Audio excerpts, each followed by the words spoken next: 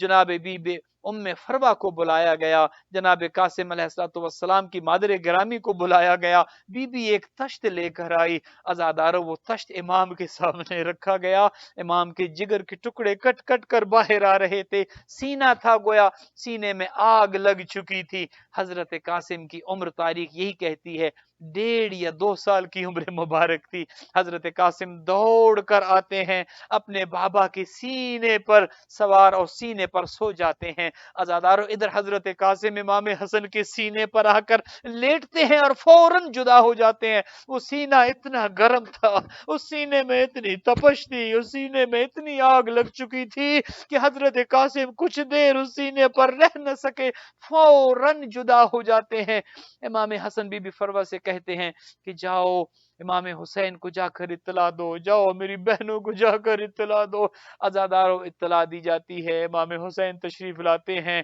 آقا زادیاں تشریف لاتی ہیں، اور تاریخ میں یہی موجود ہے کہ وہ تشت کے جس میں امام کی جگر کے ٹکڑے تھے، اپنی بہنوں کے آنے سے قبل امام چاہتے تھے کہ اس تشت کو چھپا دیا جائے، کہیں زینب و ام کلثوم کی نظر اس تشت پہ نہ پڑے جس میں میرے جگر کے ٹکڑے ہوں۔ عزاداروں پھر روایت یہ کہتی ہے بیویاں جب گھر میں داخل ہوئی اسی تشت پر نظر پڑی، اور جس تشت میں خون اور جگر کے ٹکڑے موجود تھے، علی و بطول کی بیٹیوں کی آہیں نکل گئی، گریا ہوا۔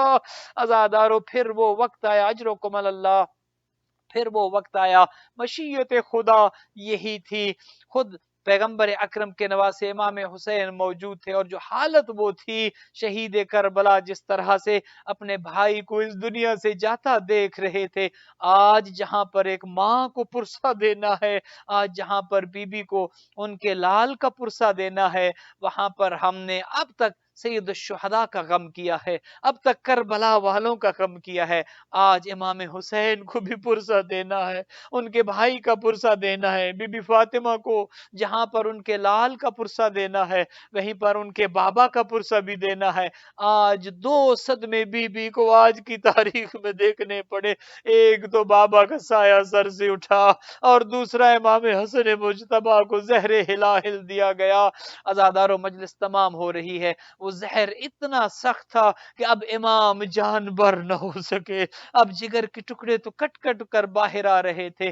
امام نے کچھ وصیتیں کی، جہاں پر کچھ وصیتیں اپنے بھائی امام حسین کو دی اور اسرار امامت اپنے بھائی امام حسین کو دیے، وہاں پر بی بی فروا کو ایک تعویذ لکھ کر دیا تھا۔ آپ علماء و ذاکرین سے سنتے ہیں جو حضرت قاسم کے بازو پر باندھ دیا گیا تھا اور کہا تھا کہ اے فروا ایک دن وہ آئے گا کہ جب میں اپنے بھائی حسین کی مدد کرنے کے لیے موجود نہ ہوں گا، جب میرا بھائی یہ کہہ رہا ہوگا حل من ناصر ینصرنا،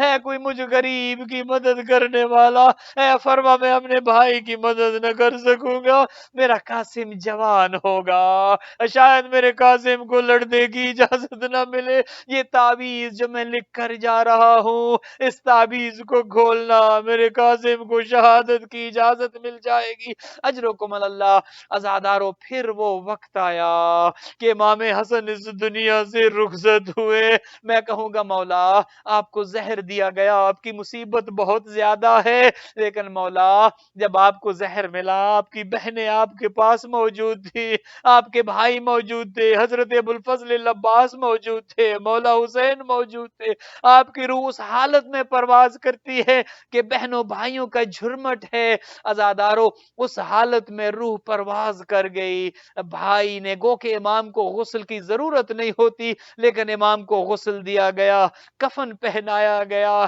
بہنوں نے بہن کیے، گریہ کیا، کسی نے کہا واہ محمد، کہیں سے آواز آئی واہ علی،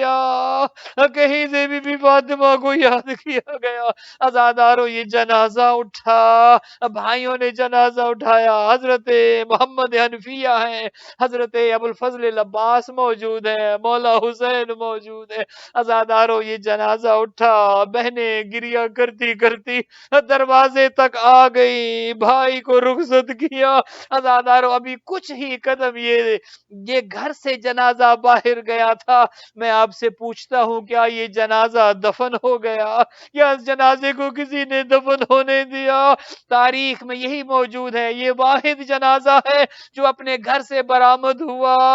اور جا کر قبرستان میں دفن نہ ہوا۔ یہ جنازہ واپس گھر آیا، سنو گے عزادارو کیسے واپس آیا؟ ادھر حسن مجتبیٰ کا جنازہ اٹھا، وہ جو رسول کے جگر کا چین تھے، وہ جو رسول کے جگر کا سکون تھے، چاہتے تھے رسول کے پہلو میں دفن ہو جائے۔ عزادارو کوئی خاتون خچر پہ سوار ہو کے آتی ہے، کچھ لوگ سامنے آ جاتے ہیں اور آ کر کہتے ہیں نہیں حسن کو دفن نہیں ہونے دیں گے، حسن یہاں دفن نہیں ہو سکتے۔ عزادارو حضرت عباس نے تلوار نکالی، مولا حسین نے روک دیا، نہیں عباس لڑنا نہیں ہے، وہرے مولا ابوالفضل تیری مجبوری، کبھی یہاں روکا گیا، کبھی کربلا میں نہ لڑنے دیا گیا۔